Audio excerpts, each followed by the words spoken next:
மாவட்டம் திண்டிவனம் வட்டம் ரெட்டனை கிராமம் ஸ்ரீ திரௌபதி அம்மன் ஆலய அக்னிவசந்த பெருவிழாவை முன்னிட்டு ஒவ்வொரு நாளும் மகாபாரத கதையின் வரலாறு நாடக நிகழ்ச்சியாக 11ஆம் நாள் வில் வளைப்பும் திரௌபதி அம்மன் திருமணம் என்ற நாடகம் நிகழ்ச்சி நடைபெற்றது. தொடர்ந்து வண்ண மலர்கள் கொண்டு அலங்கரிக்கப்பட்டு ஸ்ரீ கிருஷ்ணர் மற்றும் ஸ்ரீ அர்ஜுன மகாராஜா மற்றும் ஸ்ரீ திரௌபதி அம்மன், ஸ்ரீ சுபத்ரை ஆகிய தெய்வங்கள் பக்தர்களுக்கு காட்சியளித்தனர்.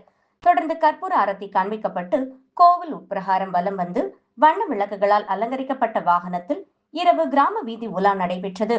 இதில் திரளான பக்தர்கள் கலந்து கொண்டனர். நேற்றைய நிகழ்ச்சிக்கான உபயதாரர் சமயம் வகேரா, வீராசாமி கவுண்டர் வகேரா, ராமதாஸ் கவுண்டர் வகேரா. மேலும் இந்த அக்னிவசந்த விழாவின் முக்கிய நிகழ்வான படுகளம் மற்றும் தீமிதி திருவிழா வருகிற 16/7/2026 வழக்கமன்று நடைபெற இருக்கிறது.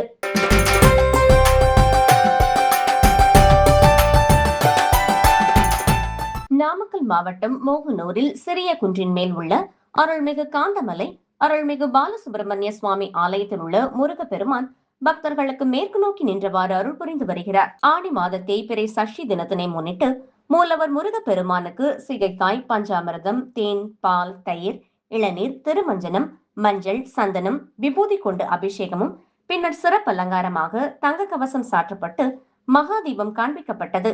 இதில் ஏராளமான பக்தர்கள் தரிசனம் பெற்று சென்றனர். வருகை புரிந்தவர்களுக்கு அன்னதானம் வழங்கப்பட்டது.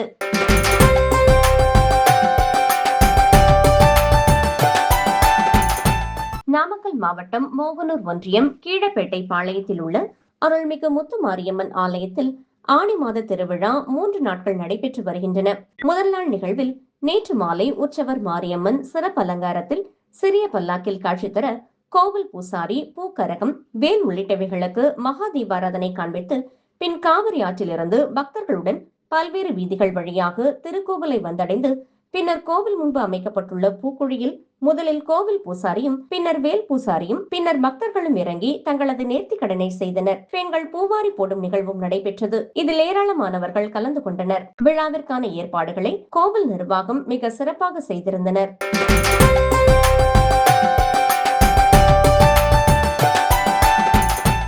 மதுரை முனிச்சாலை பகுதியில் அமைந்துள்ளது ஸ்ரீனிவாச பெருமாள் திருக்கோவில். 100 ஆண்டுகள் பழமை வாய்ந்த இந்த திருக்கோவிலில் ஆனி மாத பிரம்மோற்சவத்தினை முன்னிட்டு இன்று கோவில் யாகசாலையில் சிறப்பு யாக பூஜை நடைபெற்றது. வேத மந்திரங்கள் முழங்க நடைபெற்ற இந்த யாகசாலையில் பூர்ணாகதியை தொடர்ந்து யாகசாலையில் வைத்து பூஜிக்கப்பட்ட மலர்கள் உள்ளிட்டவைகள் உற்சவர் ஸ்ரீனிவாச பெருமாளுக்கு அலங்கரிக்கப்பட்டு சர்வ அலங்காரத்தில் சிறப்பு பூஜைகளுக்கு பிறகு பக்தர்களுக்கு காட்சியளித்தார். 4ஆம் நாள் மாலை வேளையில் கருட வாகனத்தில் வீதி உலாவிற்கு ஸ்ரீனிவாச பெருமாள் புறப்படுவதற்கு முன்னதாக அப்பகுதியைச் சேர்ந்த மாணவிகள் பரதநாட்டியம் மற்றும் கண்ணன் பாடல் உள்ளிட்டவைகளுக்கு கோலாட்டமாடி அனைத்து பக்தர்களுடைய கவனத்தையும் ஈர்த்த நிலையில் தொடர்ந்து விசேஷ பூஜைகளுக்கு பிறகு ஸ்ரீனிவாச பெருமாள் கோவில் வளாகத்திலிருந்து புறப்பாடாகி கோவிலுக்கு வெளியே இருந்த பக்தர்களுக்கு காட்சியளித்த நிலையில் தொடர்ந்து வீதி உலாவிற்கு புறப்பட்டார். ஸ்ரீனிவாச பெருமாள் சன்னதி தெருவிலிருந்து புறப்பட்டு பெருமாளுடைய கருட வாகனம் தொடர்ந்து அப்பகுதியில் இருக்கக்கூடிய காமராஜர் சாலை, கீழவெளி வீதி உள்ளிட்ட பகுதிகளில் வீதி உலாவின் போது பக்தர்களுக்கு காட்சியளித்த நிலையில் வழிநெடுகிலும் பக்தர்கள் புஷ்பம் மற்றும் பழங்கள் உள்ளிட்டவைகளை படைத்து சேவித்தனர். ஆடி மாத பிரம்மோற்சவத்தின் 4ஆம் நாளை முன்னிட்டு பெருமாள் வீதி உலா சென்று பக்தர்களுக்கு சேவை சாதித்தார்.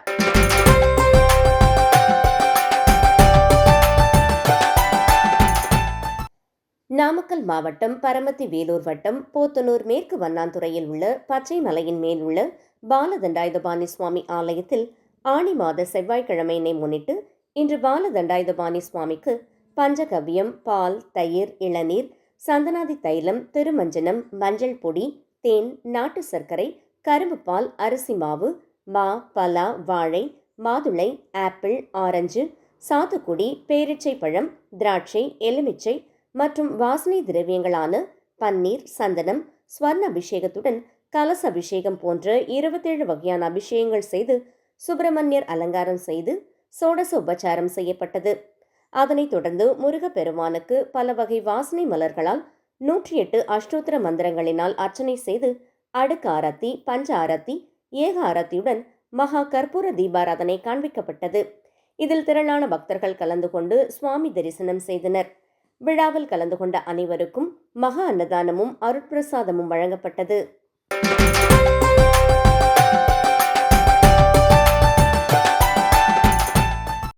திண்டுக்கல் பழனி ரோடு செல்லாண்டியம்மன் கோவில் வடக்கு தெரு அருள்மிகு ஸ்ரீ காளியம்மன் திருக்கோவில் 81ஆம் ஆண்டு உற்சவ விழா கடந்த மாதம் 23ஆம் தேதி சுவாமி சரக்குகள் மற்றும் கொடியேற்றத்துடன் திருவிழா துவங்கியது. இதனைத் தொடர்ந்து செவ்வாய்க்கிழமையான இன்று செல்லாண்டியம்மன் கோவில் வடக்கு தெரு, PV. Das colony, municipal colony, net தெரு உள்ளிட்ட பகுதிகளைச் சேர்ந்த 500க்கும் மேற்பட்ட பக்தர்கள் திண்டுக்கல் மலையடிவாரம் கோட்டை குளத்தில் பால்குடம் அலங்கரித்து அலகு குத்தியும், பூத்தமலர் பூச்சொரிதல் விழாக்குழு சார்பாக பூக்களால் அலங்கரிக்கப்பட்ட ரதத்தில் காளியம்மன் வீற்றிருக்க நகரின் முக்கிய வீதிகளின் வழியாக ஊர்வலமாக அந்த பகுதிகளுக்கு சென்றனர். முதல் நாள் திருவிழாவில் 14 அடி நீளம் கொண்ட அலகு குத்தியும், உடலில் 32 அலகு குத்தியும் கருப்பசாமி வேடமணிந்து தங்களது நேர்த்திக்கடனை செலுத்தினர். இதனையடுத்து செவ்வாய்க்கிழமை இரவு மேட்டு ராஜாக்காப்பட்டி தெப்பத்தில் அம்மன் கரகங்கள் அலங்கரித்து மின் அலங்கார ரதத்தில் அம்மன் சன்னதி வருதலும், புதன்கிழமை மாவிளக்கு பொங்கல் வைத்து சிறப்பு பூஜைகளும், அம்மனுக்கு சந்தனக்காப்பு அலங்காரமும்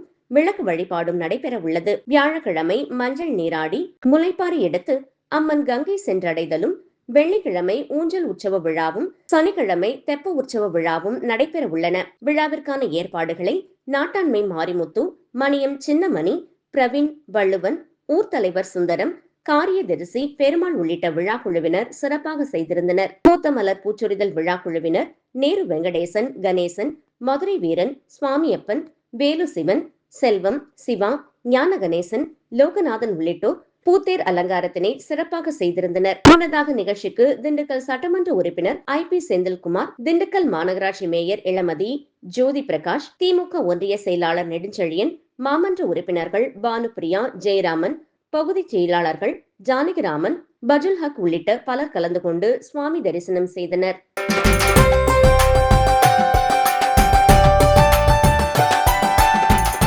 மயிலாடுதுறை மாவட்டம் குத்தாலத்தை அடுத்த சேத்திரபாலபுரத்தில் பழமை வாய்ந்த காலபைரவர் ஆலயம் அமைந்துள்ளது. நாய் வாகனமின்றி மேற்கு நோக்கி அமைந்த இந்த ஆலயம் காலபைரவரின் 108 நாமாவளியில் சேத்திரபாலய போற்றி என்று கூறும் அளவிற்கு புகழ் பெற்றதாகும். பைரவரின் சூலாயுதம் இந்த ஆலயத்தில் கிடைக்க பெற்றதால் ஆனந்த கால பைரவராக வீற்றிருப்பதாக புராணம் கூறுகின்றது. அர்ஜுனன் வழிபட்டதாக புராணம் கூறும் இந்த கால பைரவர் ஆலயத்தில் ஆனி மாத தேய்பிறை அஷ்டமி சிறப்பாக கொண்டாடப்பட்டது. திருமண தடை நீங்கவும், நினைத்த காரியம் கைகூடவும் தேங்காய், பூசணிக்காய், பாகற்காய் இவற்றில் தீபமிட்டு காலை முதலே ஏராளமான பக்தர்கள் ஆலயத்தை சுற்றி 11 சுற்றுகள் வலம் வந்து வழிபட்டனர். தொடர்ந்து பக்தர்களுக்கு பிரசாதங்கள் வழங்கப்பட்டன. ஏராளமான பக்தர்கள் பைரவர் ஆலயத்திற்கு வந்து வழிபட்டு சென்றனர்.